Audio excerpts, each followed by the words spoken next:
Hi, I'm Elina, the founder of Young Able Voices, which is a peer-to-peer support group for kids and teens with hidden disabilities. I'm so happy to be able to make a video for today. I want to share a piece I wrote about my apraxia right before I started Young Able Voices. What is apraxia? Maybe it's a band from the UK, or perhaps a hip new cruise ship, or a new way to cook chicken. I'll have the chicken apraxia, please. If only that were the case. If only I could listen to Apraxia's cool new tune, or have it for lunch. Then apraxia would not be the albatross I carry around my neck each day. Apraxia actually is a neurological disorder. The variety I have to deal with is childhood apraxia of speech. It is something I was born with. It will stay with me forever. I do not allow it to define me. I refuse to let it steal my voice. In fact, I push myself each day to do the most speeches and presentations in my classes because I want to beat this disorder. I want it to feel my determination. Apraxia is the imperfection that challenges me every single day. And most people will never even know how hard I work just to have a conversation. Yet, just as much as I despise my apraxia, it has also made me the person I am today. Apraxia has also taught me to see life from a different perspective. I know that I am not the only one dealing with a challenge. This realization helps me to be more patient and kind. When faced with a challenge, apraxia has taught me that hard work and grit pays off. It also helps me to see beyond the surface, to look for the inner beauty. So, while apraxia would not have been on my wish list, it is my path, and I keep making my journey as fabulous as I can. I hope you have an awesome walk, and I hope you see a little piece of yourself in the article I shared with you.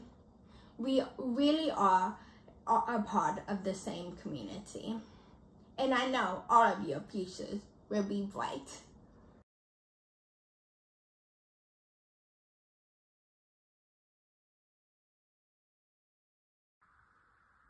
Hi everyone, I hope you're enjoying the Walk for Apraxia. I'm Mikey and I was diagnosed with apraxia of speech at 2.5 years old. Like some of you, no one outside my family could understand me until I was 8 years old. But I worked hard for 13 years doing speech therapy every day to get my speech where it is today. So keep working hard and your speech will improve. I hope this gives you a bit of hope, as I went from a timid little boy with no voice to now been talking at Apraxia Kids Conference. I talk to speech therapists, and I've done a documentary that Chris Kamara has done to raise awareness of apraxia. And next month I am going to Parliament to try and gain some funding for speech and language in the UK.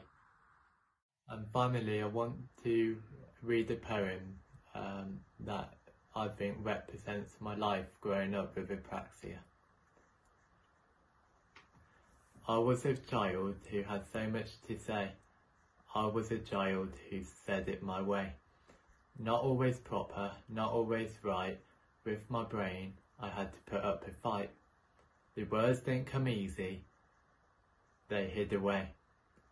When I found them, some sounds went astray. It's not 'cause I'm stupid, it's 'cause I am me. I was a child with apraxia, you see.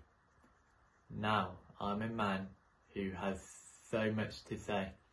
I am a man who still says it my way. But now I am a man who is 9 years older. Just a little less shy and a little bit bolder. I am the man determined to get his voice heard. Little by little and word for word. I am the voice for those struggling to speak. Apraxia doesn't make us a freak. I am the man raising awareness of this. To make my voice heard is my one true wish. Enjoy the rest of your day celebrating apraxia.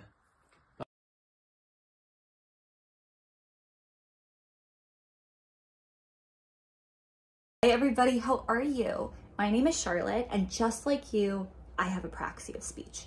I was diagnosed when I was 18 months old, and when I was diagnosed, there was no research. All my parents had to go on was a teeny tiny footnote about apraxia in one medical article.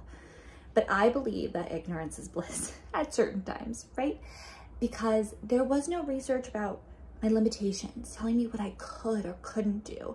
I knew what my challenges were, but I also was able to develop tools in order to overcome them. I recently heard a really interesting comparison, specifically when talking about neurodivergency. And it goes like this.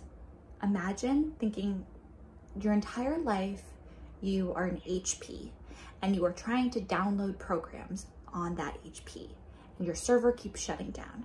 But now imagine that you weren't an HP, that you were a Mac.